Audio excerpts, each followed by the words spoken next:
Welcome to my latest Skyrim challenge build, this time for the Dark Elf.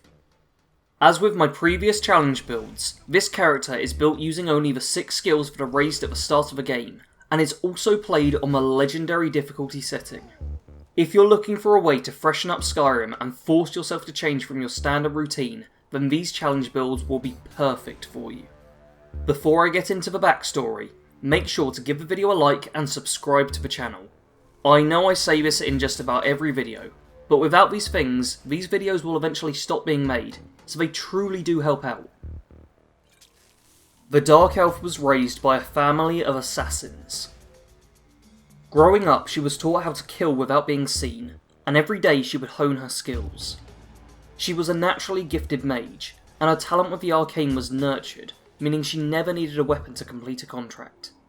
From the time she was 8 years old, she began taking up contracts, and a decade later, she had over 100 kills to her name. One day, her family is given a contract to eliminate a warlord who is hiding away in his own personal fortress. A quick scout of the location let them know that it would require all of them to complete this task. Bandits swarmed the place, and the only infiltration point was a small waste drainage system.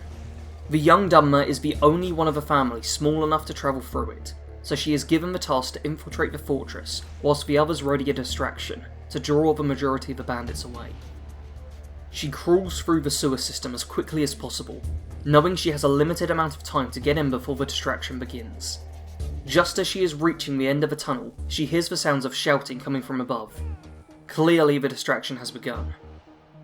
Whilst chaos rages throughout the fort, she silently moves between the shadows, avoiding fighting wherever she can, but incinerating anyone who stands in her way.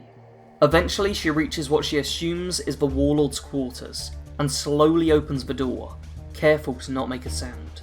She sees the warlord standing at a table, his attention clearly focused on whatever is laying there.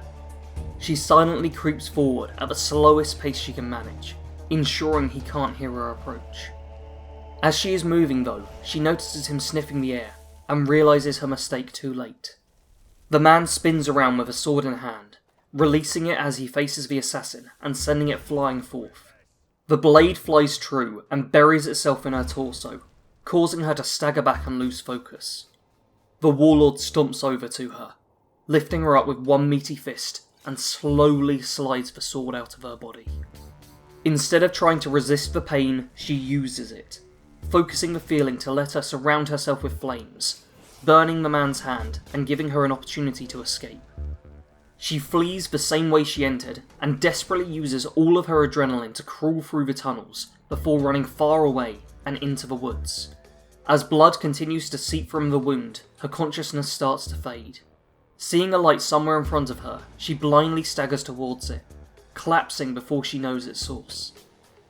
When she wakes, it is to the sight of a hooded Argonian kneeling over her body, clearly casting a healing spell of some kind. She thanks the individual for his help, and is shocked when he recognises her attire. At this point she notices the others that are sat around the fire, and listens closely to the Argonian as he speaks of his own time as an assassin. Despite the skill he had as a healer, the assassin was weak, and she spent most of that night sleeping, only occasionally waking up to the sight of more people sitting around the campfire. In the morning she asks to travel with the group, still frightened from the events of the past day. When the ambush takes place, she is too weak to resist, letting her hands be bound by the soldiers, and taking a seat on the cart to Helgen. The skills available to this build are Destruction, Sneak, Alchemy, Light Armour, Alteration, and Illusion. Destruction is our offensive skill, letting us deal out damage to our targets. I was using Firebolt as my main destruction spell, and I was able to acquire this from Ferelda whilst entering the college. Getting it this way will require a lot of quick saving and loading, as you have to get lucky with her offering it to you, but it's the most reliable way I've found of getting it. Once you've got this spell, or a suitable alternative, then getting the dual destruction and impact perks are advisable. These will increase your damage output, and cause your dual cast destruction spells to stagger enemies. The stagger effect is an amazing one to have, and helps this build take down enemies without taking too many hits, so make sure to rapidly level destruction up to 40 in order to get this. Sneak means that we will be playing, at least partially, as a stealth-based build. Although normally an assassin build would use sneak to get extra damage bonuses and plenty of one-hit kills, we can't do this ourselves. Instead, we will use this skill to strike before our enemies, and tie it into impact in order to help stagger lock opponents without them being able to fight back. In addition, it can help us get to a good vantage point nice and safely, so we can fight on our own terms. Alchemy is the crafting skill of this build, and anyone who has been around on the channel for a while likely knows how happy I am to be using Alchemy again. I invested heavily into this early on and it paid off no end. Although this build is called the Assassin, she won't be using any poisons due to her lack of weapons, so instead we will want potions to buff us. Some key potions you will need are Fortify Destruction to increase the damage of your spells, and either Restore or Regenerate Magicka to help keep you in the fight. I'll make sure to leave in the description some helpful potions that you can make, but, as always, feel free to leave a comment with any that you think would suit the build well. Light Armour and Alteration will both tie into helping us stay alive by increasing our armour rating. Light Armour also dictates what apparel is available to us. How much use Alteration is of to us obviously depends on what spells we find whilst adventuring. Not being able to buy spell tomes means that this is slightly limited, but if you come across Mage Light, then I would recommend using this in the same way as a throw voice shout. Drawing the attention of others to the ball of light can be a great way to navigate around groups of enemies. The final skill available to us is Illusion, and this can be a great help providing we get lucky with spells. If you can get your hands on Muffle, then this will not only help with your stealth, but is a great way to level the skill up to 50, letting us get the Quiet Casting perk, which will make all of our spells silent. Needless to say, this is great to have, and will significantly help out with the build.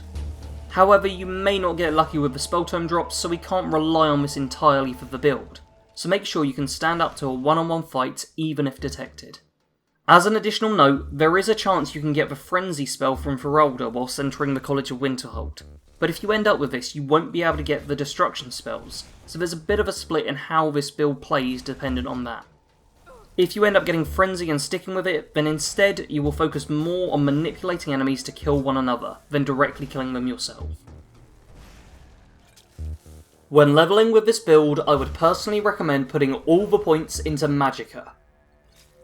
As long as you are able to constantly cast spells, you shouldn't end up taking too many hits, so it's much more important than health.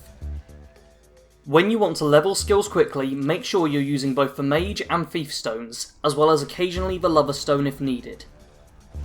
In addition, you will need to use the Tower stone for certain quests relevant to this build, so you will end up using that a fair bit. Additional powers for this build would be any stealth based ones you can get your hands on.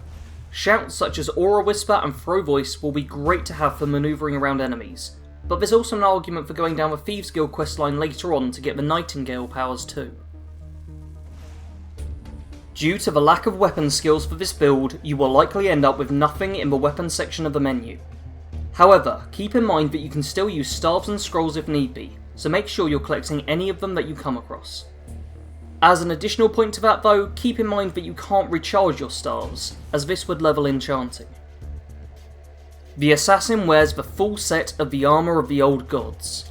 The Armour and Helmet of the Old Gods will reduce destruction cost and Fortify Magicka, letting you cast more firebolts than normal.